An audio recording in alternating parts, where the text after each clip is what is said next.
So just how cool is the latest offering from Games Workshop? Spiking bits. What's up, Hobby Maniacs? Rob Baer with you again today, checking out the highly anticipated Shadespire. Will this be as cool as I guess Games Workshop wants it to be?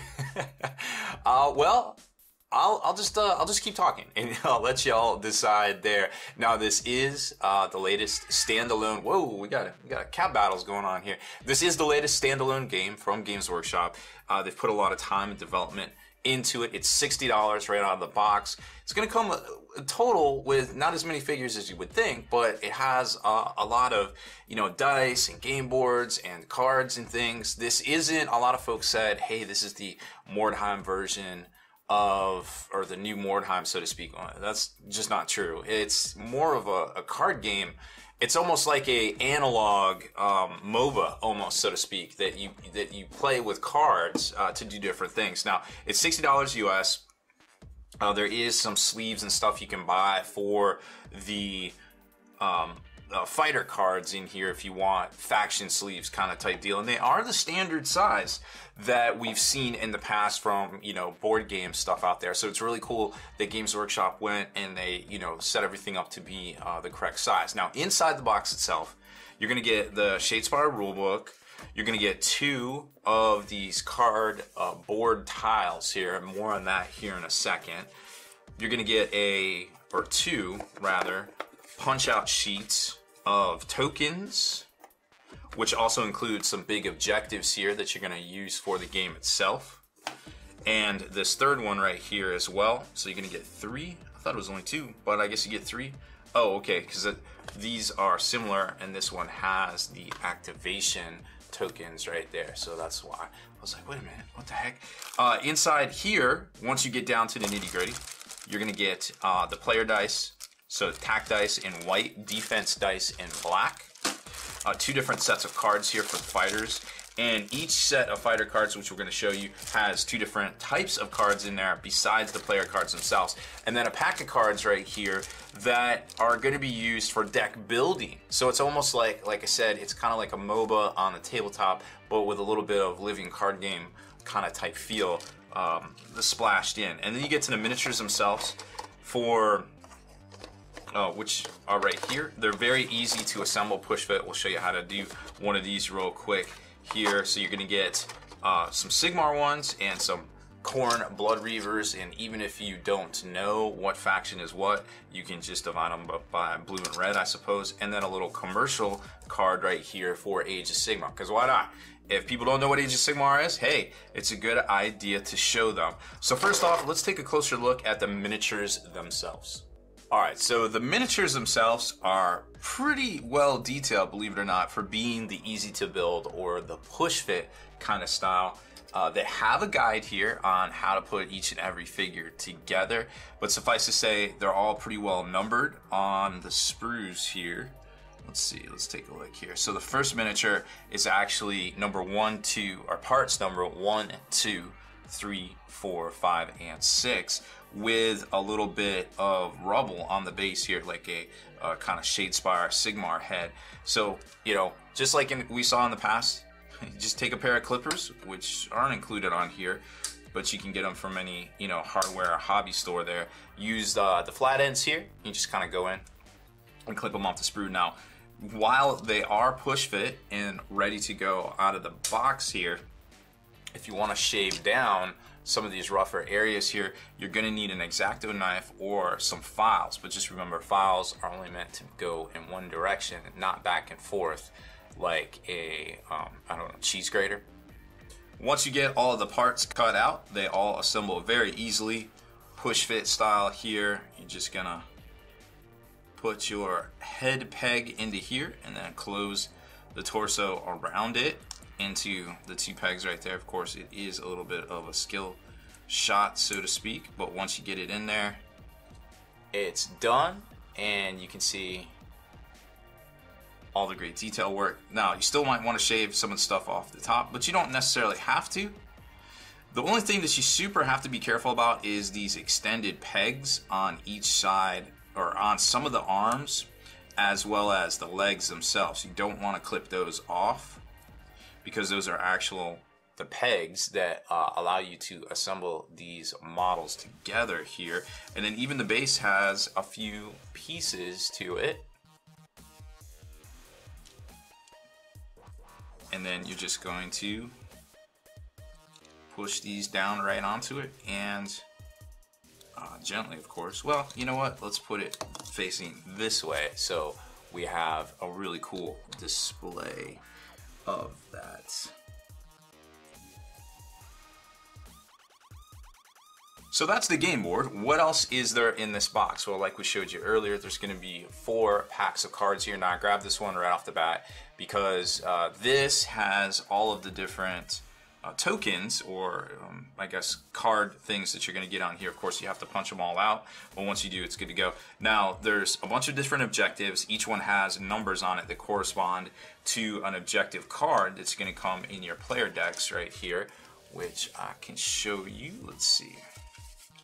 So here is hold objective 4, hold objective 4, pretty easy right there. So that's one of the ways you can score glory in this game. These are your activation counters. You flip them over after you activate your mans.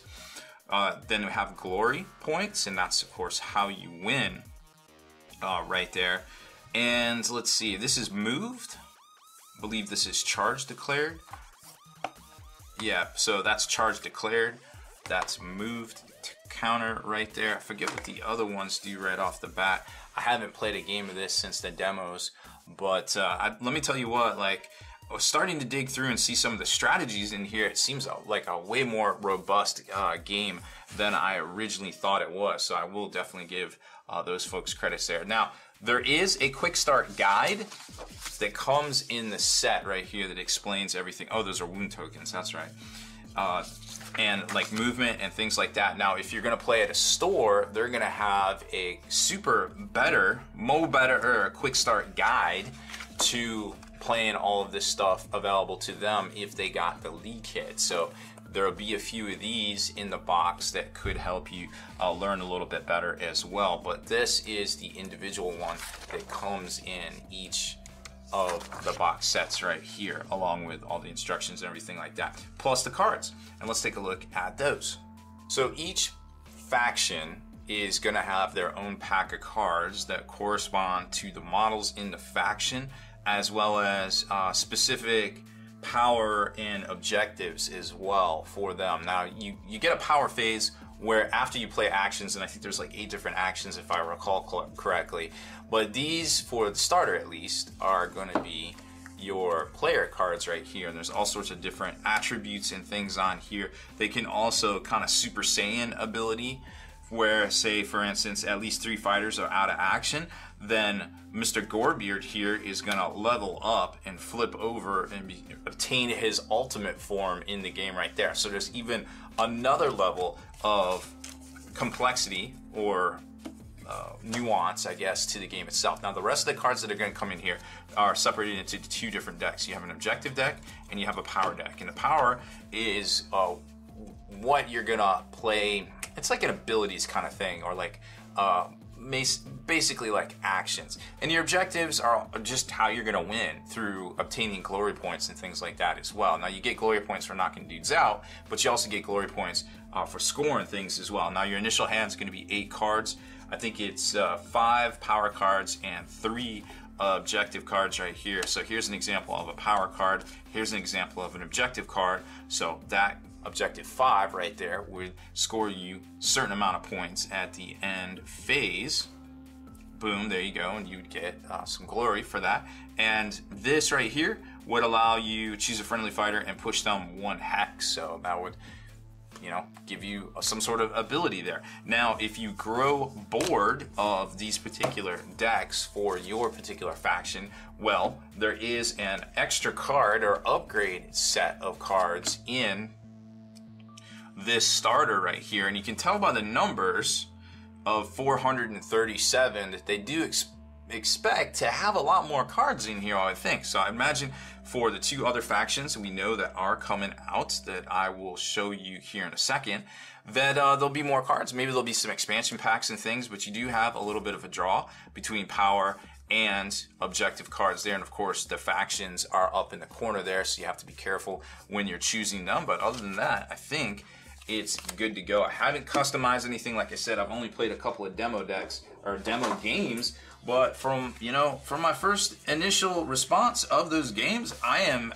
genuinely impressed. I expected this to just be another GW game that maybe didn't have as much meat behind the potatoes, but hey, I'm liking this game. I'm gonna play a little bit more and get some better ideas, but I can definitely tell you for the $60, I think if you're looking for a game for 2 to 4 players, it might definitely be worth picking this one up. So here's the factions that we know are coming out. And of course we got the Stormcast and the Khorne Reavers, the Blood Reavers, already in this box. Then we know that there's Iron Skull Boys out there. We got some Durridin, some Dwarfs coming out, the Undead, Sepulchre Guard, and Spikeclaw Swarm, which will probably introduce some Skaven as well. So there's some stuff on the horizon for sure, which is a good, I guess, tiding or heralding of Games Workshop's attention to this game.